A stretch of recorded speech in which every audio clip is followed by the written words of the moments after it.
कृष्ण जी को प्यार करने वाले सब जगह पर टिके घूमाते हैं, राम जी को प्यार करने वाले लोग सब जगह घूमाते हैं और कंफ्यूजन हो जाता है अब किसको प्यार करें, किसको प्यार करें,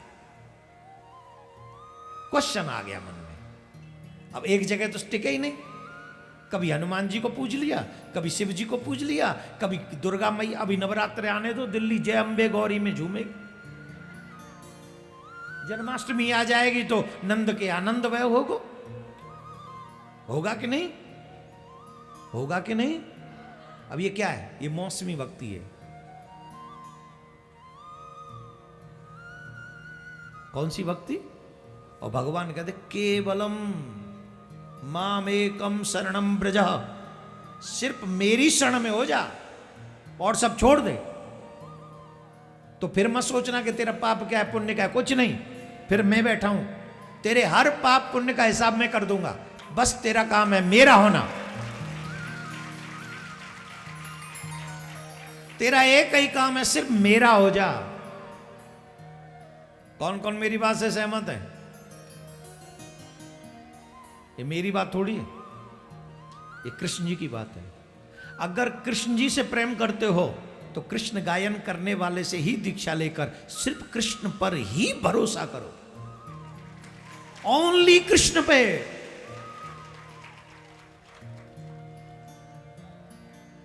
और राम जी को चाहते हो तो राम जी के गायन करने वालों से दीक्षा लो, हनुमान जी को चाहते हो तो हनुमान जी के चाहने वालों से दीक्षा लो, शिव जी को चाहते हो तो शिव जी के चाहने वालों से दीक्षा लो, और वो केवल उसी पे भरोसा करो, केवल उन्हीं पे। कौन कौन करेगा उन्हीं पे? हैं? कितना आसान है ना, हाथ उठा देना और यहां से जाने के बाद फिर बदल जाओगे। देखो एक बात बताएं, अर्जुन को यह बात समझाने में भगवान को पूरी गीता लगी, 18 अध्याय लगे, लेकिन धन्य है द्रौपदी जी को, सिर्फ कोई ज्ञान नहीं दिया किसी ने, मात्र उंगली उठाई थी कृपाचार्य जी ने, मात्र उंगली, और इतनी उंगली उठाते ही समझ गई कि सिर्फ एक ही पे भरोसा करो। इसका मतलब समझते हो? माताएं ज्यादा समझदार होती हैं। द्रौपदी एक इशारे से समझ गई और अर्जुन को 18 अध्याय लग गए, गीता पूरी लग गई। इसीलिए देख लो, पुरुष लोग बार बार आएंगे जाएंगे, या पुरुष लोग जो है तू चली जा मैं संडे को ही देख लूंगा, ऐसे होंगे, लेकिन देवियों को देख लो, यहां से लेके वहां तक सब देवियां ही देवियां बैठी हुई। क्यों? ये समझ चुकी हैं केवल वही हमारा है, लेकिन इसको मजबूत करना केवल वही हमारा है। यत्र तत्र भटकोगे तो फिर गए काम से, यही कुंड बनना है। अगली बार पानी ज्यादा भरवा लेना इसमें, यही रहा कुंड, छठ पूजा पार्क। द्रौपदी बनो, इशारा समझ लो, अर्जुन मत बनो कि पूरी गीता ही सुननी पड़े। द्रौपदी बनो, इशारा समझो। कृपाचार्य ने इशारा कर दिया। अब देखिए उसका असर क्या हुआ। जब कृपाचार्य ने कहा कि एक पे भरोसा कर दो, द्रौपदी ने दोनों हाथ उठा दिए, बोले खींच ले, कितना खींचेगा। कह दिया जब तू ही उतरवाना चाहता है मेरे वस्त्र को, तुम्हें कैसे बचा सकती। दोनों हाथ ऊपर कर दी। इसको कहते भरोसा, इसको कहते विश्वास। महाराज, देवियों के लिए सम्मान से बड़ी चीज कोई नहीं, इज्जत से बड़ी चीज कोई नहीं, कोई भी नहीं है। उनके लिए इज्जत सबसे ऊपर है। और वो भरी सभा में खड़ी है द्रौपदी, मात्र एक साड़ी में, और वो भी दोनों हाथ उठा दिए। सामने खड़ा है राक्षस दुशासन जो खींच रहा है, और सिर्फ भगवान के भरोसे दोनों हाथ उठा दिए। आप कल्पना करो द्रौपदी का विश्वास किस लेवल का होगा। आप कल्पना तो कीजिए, तुम्हारे घर में तो किसी को बुखार आ जाए तो भगवान पे विश्वास छूट जाता है। दोनों हाथ खड़े कर दिए, तेरा जो मन करे सो कर। अब द्रौपदी ने जैसे ही हाथ खड़े किए, तुरंत उस समय द्वारका में भगवान भोजन कर रहे थे, रुक्मणी जी भोजन करा रही थी। जैसे ही भोजन परोसा, भोजन ग्रहण करने लगे, द्रौपदी ने दोनों हाथ खड़े किए, तुरंत भगवान खड़े हो गए, भोजन छोड़ दिया। रुक्मणी जी ने पूछा, क्या हुआ नाथ, अचानक से क्या हो गया? कौन से भक्त पर विपत्ति आन पड़ी महाराज? मुझसे दासी से कोई अपराध तो नहीं हुआ? आपके चेहरे पे क्रोध झलक रहा है। भगवान श्री कृष्ण बोले, रुक्मणी तुम शांत रहो, आज मैं इस ब्रह्मांड को डुबा दूंगा, आज इस पृथ्वी पर कोई बचेगा नहीं। मैं बर्दाश्त नहीं कर सकता कि मेरे भक्त का कोई इस तरह से अपमान करे। रुक्मणी ने चरण पकड़ लिए, नाथ बताओ तो सही, हुआ क्या है, क्या हुआ है, कृपा करके बताओ। बोले, आज भरी सभा में मेरी प्रिय द्रौपदी का अपमान हुआ, उसकी साड़ी, उसका वस्त्र खींचा जा रहा है, मैं आज ब्रह्मांड को डुबो दूंगा। भगवान श्री कृष्ण से रुक्मणी कहती है, नाथ आप सर्व सामर्थ्यवान हैं, आप जो चाहे कर सकते हैं, पर एक बात आप ये सोचिए, अगर ये पृथ्वी डूब गई या डुबा दी या सब नष्ट कर दिया आपने, तो कितने भक्त हैं इस पृथ्वी पर, क्या उन भक्तों को भी नष्ट कर देंगे? भगवान बोले, तुमने अच्छा काम किया जो हमको संभाल लिया, हम इस पृथ्वी को नहीं, हम हस्तिनापुर को डुबो देंगे, नष्ट कर देंगे हस्तिनापुर। रुक्मणी जी कहती है, ना तो बुरा मत मानना, छोटे मुंह बड़ी बात। हस्तिनापुर में तो विदुरानी जी भी हैं, विदुर जी भी हैं, उनका क्या होगा?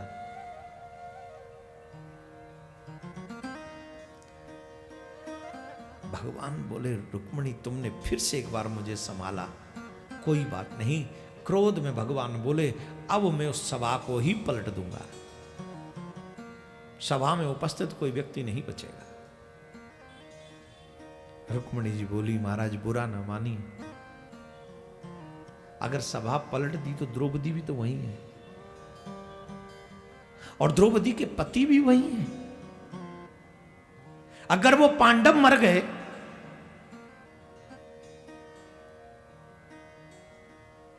तो वो पवित्र स्त्री है, सती हो जाएगी, जिसके लिए कर रहे हैं वही मर जाएगी, फिर क्या लाभ हुआ? भगवान बोले, रुक्मणी हम तुम्हारे ऋणी हो गए, तुमने हमें बचा लिया, नहीं तो हम क्रोध में आके बहुत बड़ा कार्य कर बैठते। कोई बात नहीं द्रौपदी, रुक्मणी कोई बात नहीं, अब मेरी भक्ता का जिसने अपमान किया है, मैं ऐसा बदला लूंगा कि पूरा विश्व याद रखेगा। मेरी भक्ता भी सुरक्षित रहेगी, भक्ता के सुहाग भी हम सुरक्षित रहेंगे, लेकिन इस सभा में जिसने ऐसा किया है उन सबको अपने करने का फल भोगना पड़ेगा, सबको। और भगवान ने तुरंत वस्त्र रूप धारण किया और समा गए द्रौपदी के उस वस्त्र पे। हेलो, ध्यान से सुनिएगा, उस समय द्रौपदी की दशा क्या है? जोर से बोलो।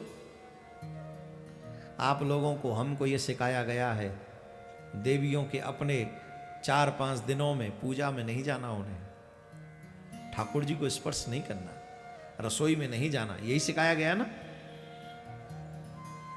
अब कहां चली गई वो मर्यादा? ठाकुर जी तो अंग से लिपट गए वस्त्र बनकर, अब कहां गई वो मर्यादा? सच यह है कि जब भगवान देखते मेरे भक्त पर विपत्ति है, न वो अवस्था देखते हैं न व्यवस्था देखते हैं, बस दौड़ पड़ते, अपने भक्त की लाज बचाने के लिए दौड़ पड़ते। वो फिर नहीं देखते कि मेरे स्थिति क्या है। द्रौपदी रजस्वला स्थिति में थी, और ये आज की बात नहीं, द्वापर युग की बात है। आज के मॉडर्न टाइम में तो कई लोग भोजन भी बना देते हैं, लेकिन उस समय की बात है जहां 4 दिन अकेले कक्ष में रखा जाता था, उनका चेहरा भी कोई नहीं देखता था। उस स्थिति में द्रौपदी के वस्त्र में समा गए भगवान। किसके लिए? द्रौपदी के सम्मान को बचाने के लिए, अपने भक्त की लाज की सुरक्षा करने के लिए। ऐसे मेरे दयालु कृष्ण से बढ़कर बताओ इस ब्रह्मांड में और कौन होगा?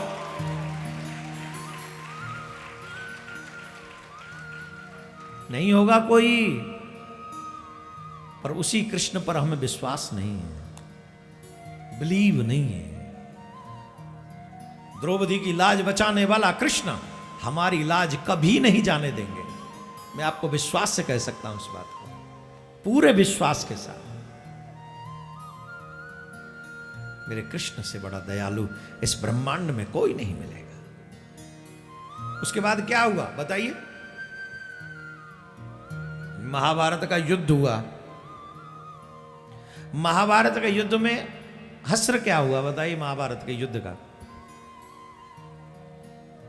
सत्यमेव, जहां सत्य है वहां विजय है।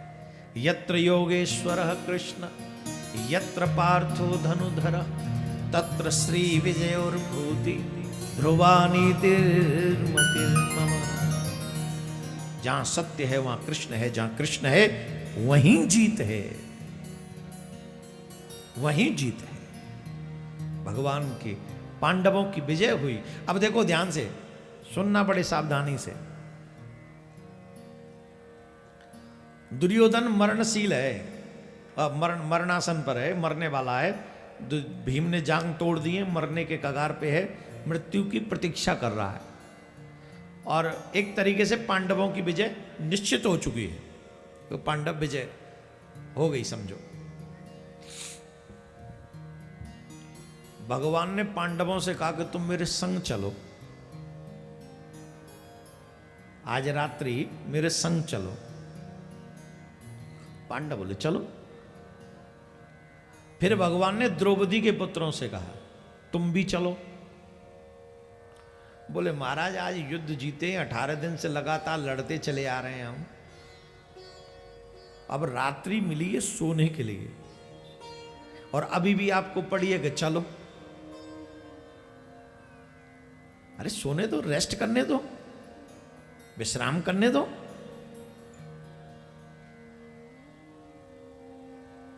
हमें तो विश्राम करना। बोले तुम विश्राम करो। फिर भगवान पांडवों को लेके चले गए। विश्वास किसका प्रबल है?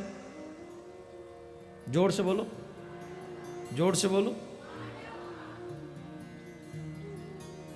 क्या पांडवों ने उनको नहीं, उनसे तो बड़े ही थे ना एज में, उनको कहना चाहिए ना कि महाराज आप थोड़ा विश्राम कर लें, अब युद्ध हुआ है। और पांडवों ने नहीं किया ना, हमारे संग चलो, चल दी। क्योंकि आपने कहा, क्योंकि भगवान ने कहा है। और जब भगवान ने कह दिया तो फिर बात ही नहीं।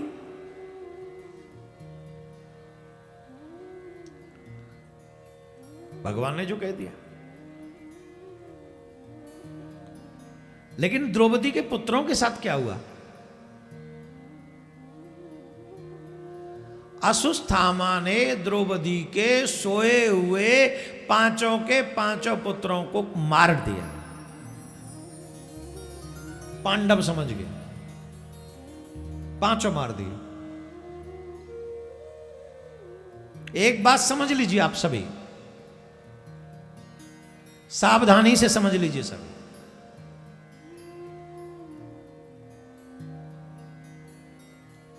कि जो मनुष्य भगवान पर विश्वास करते हैं उन्हें एनी हाउ भगवान बचाते हैं, और जो भगवान पर विश्वास नहीं करते हैं भगवान उन्हें फिर उनके ऊपर छोड़ देते हैं कि जो मन आए सो करो। बताओ तुम्हारा क्या प्रोग्राम है? भगवान पे विश्वास करना चाहिए कि अपने बल पे ही खड़े रहना चाहिए? हाँ, कहना कितना आसान है, कितना आसान है। पांचों के पांचों द्रौपदी के पुत्र मारे गए, पांचों। अर्जुन अश्वत्थामा को पकड़ के लाए। द्रौपदी ने देखा कि गुरुपुत्र पकड़ा हुआ है इन्होंने, तो द्रौपदी कह रही है मुच्यताम मुच्यताम बेस ब्राह्मणो नितराम गुरु। छोड़ दो, छोड़ दो, छोड़ दो, ये ब्राह्मण है, गुरुपुत्र है, इसे मत मारो, इसे छोड़ो। अर्जुन कहते जानती भी हो ये कौन है? इसी ने तुम्हारे पांचों पुत्रों का वध किया है। द्रौपदी कहती है फिर भी छोड़ दो। क्यों? बोले देखो, एक तो ये तुम्हारा गुरुपुत्र है, दूसरा ब्राह्मण है। मैंने जो पुत्रों का वियोग सह रही हूं वो दुख में नहीं चाहती कि तुम्हारी गुरु मां को हो। अरे मेरे पास तो पति भी हैं, उनके पास तो पति भी नहीं। पति के बिना स्त्री अपने बेटे के सहारे जी लेती है, लेकिन जब बेटा ही ना हो, न बेटा न पति, फिर किसके सहारे जिएगी? इसलिए इसे जीवन दान दे दो। खैर उनकी मणि लेकर उनको अपमानित करके निकाल दिया। शास्त्र ऐसा कहते कि ब्राह्मण को शारीरिक दंड नहीं देना चाहिए, इसलिए नहीं दिया, भगवान ने निकलवा दिया उसे। पांडवों का राज्याभिषेक हुआ, पांडवों का राज्याभिषेक हुआ। अश्वत्थामा चिढ़ा हुआ था और अश्वत्थामा ने कहा कि इन पांडवों ने मेरा अपमान किया है, मैं इनके वंश को चलने नहीं दूंगा। उसने एक ब्रह्मास्त्र छोड़ दिया, वो उत्तरा के गर्भ में जो शिशु पल रहा था उसे मारने के लिए। भगवान श्री कृष्ण द्वारका जाने के लिए तैयार हुए थे। उसी समय जब रथ में सवार हो रहे थे, तुरंत वो उत्तरा दौड़ी दौड़ी आई। पाय पाय महायोगिन देव देव जगतपते नान्यम त्वद भयम पश्य यत्र मृत्यु परस्परम। हे देव मेरी रक्षा करें, मेरी रक्षा करें, मेरी रक्षा करें। भगवान ने पूछा क्या हुआ है? कि कोई शक्ति है जो मेरे गर्भ को नष्ट कर देना चाहती।